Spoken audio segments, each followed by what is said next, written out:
Hello agents, and a warm welcome to Watchpoint O.A.K, Overwatch's archive knowledge base. In today's video we'll be taking a break from looking at the story, history and lore of the heroes of Overwatch and instead look at the lore of one of its most iconic and one of my favourite maps, King's Row. We'll cover the history behind the map, notable individuals who visited and called King's Row their home, along with the events there which have been instrumental in shaping the Overwatch universe. So without further ado, let's look at the story, history and lore of King's Row. To quote Akande Ogundimu, better known by his alias Doomfist, this city is a powder keg that could ignite the world. Nowhere on Earth is the tension between Omnics and humans so pronounced as it is in King's Row, a tension which has been brewing for decades. The United Kingdom, as seen in the Overwatch universe, has undergone great strides in development and modernisation thanks to a sizable Omnic workforce. It is as yet unknown if the Omnica Corporation had built an Omnium in London or elsewhere in the UK to account for such a high Omnic population, especially in London. In the UK, Omnics were not afforded rights equal to humans, with them effectively becoming a new working class, serving largely as labourers in the construction of a modern United Kingdom. This laid the foundations to rapid growth, but with it came deep divisions within the fabric of British society. A flashpoint for this tension was King's Row, a well-off neighbourhood in central London underneath which Omnics were forced to live in what was effectively a large slum and undercity beneath their streets. Approximately 30 years before the current events of Overwatch, the majority of Omnics in London lived in similar conditions underneath the city. The Omnic citizens of the United Kingdom were regularly required to submit for scanning at checkpoints, often having to do so at gunpoint, and all Omnics were required to comply with mandatory robot registration. Omnics and their human sympathisers would often protest and campaign against their status as second-class citizens, and on occasion this would lead to riots in the city.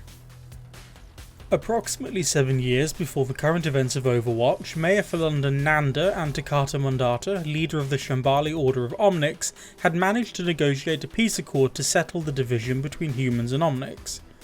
This peace accord culminated in the development of Turing Green, what would have been a new residential development for Omnics in London, notably named after British mathematician and father of computing Alan Turing.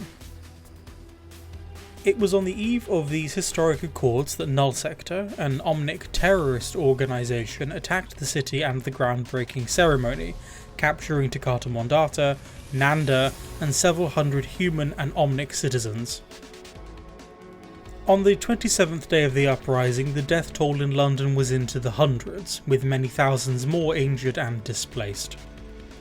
Although the British government had expressly forbidden Overwatch from interfering with their efforts to quell the Null Sector attack, a strike team was dispatched on the 28th day of the conflict.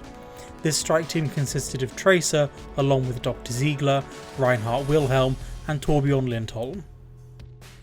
Overwatch's strike team was able to fight their way through King's Row, dismantling Null Sector's strategic hold on the city by taking out their anti-aircraft emplacements. Eventually they were able to escort a payload of explosive to Null Sector's command centre in Plant 27 and neutralise the facility, liberating the hostages and bringing peace to the city. Following the King's Row uprising, peace gradually returned to the streets of London, and efforts to once more bridge the gap between humans and Omnics began in earnest. When Overwatch was shut down some years later with the introduction of the Petrus Act, Tracer returned home to King's Row, living there with her girlfriend Emily.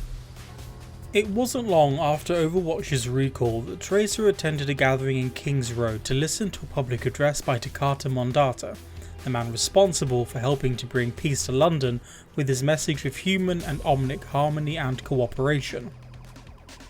Talon operative Amélie Lacroix, more infamously known as Widowmaker, was preparing to assassinate the leader of the Shambali.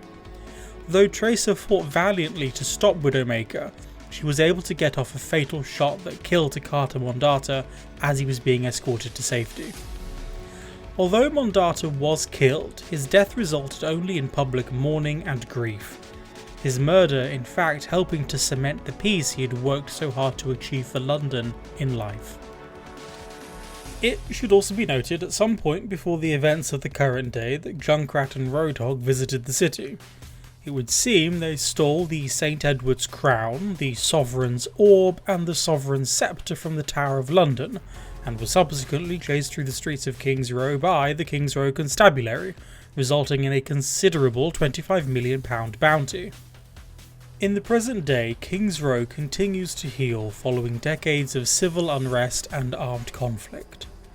The hard work and sacrifice of Tekhartha Mondatta is today immortalised with a large memorial, a statue of him holding the hand of a young girl in one hand and the iris in another. Together they look to the iris, to the future, and towards the peace both peoples deserve. However, forces sinister and unknown continue to conspire to open the wounds of the past and stoke all tensions, as a plot to escort an EMP generator into the Omnic city beneath the streets of King's Row slowly comes to fruition. Thank you so much for watching and for joining us here at Watchpoint O.A.K, Overwatch's archive knowledge base. If you liked our video, don't forget to drop it a like and share it with your fellow Overwatch or Talon agents. Don't forget to subscribe and click the bell icon to receive notifications of when we post future videos. Let us know what you thought of the video down below in the comments, and let us know which hero, map or organisation you would like us to cover next.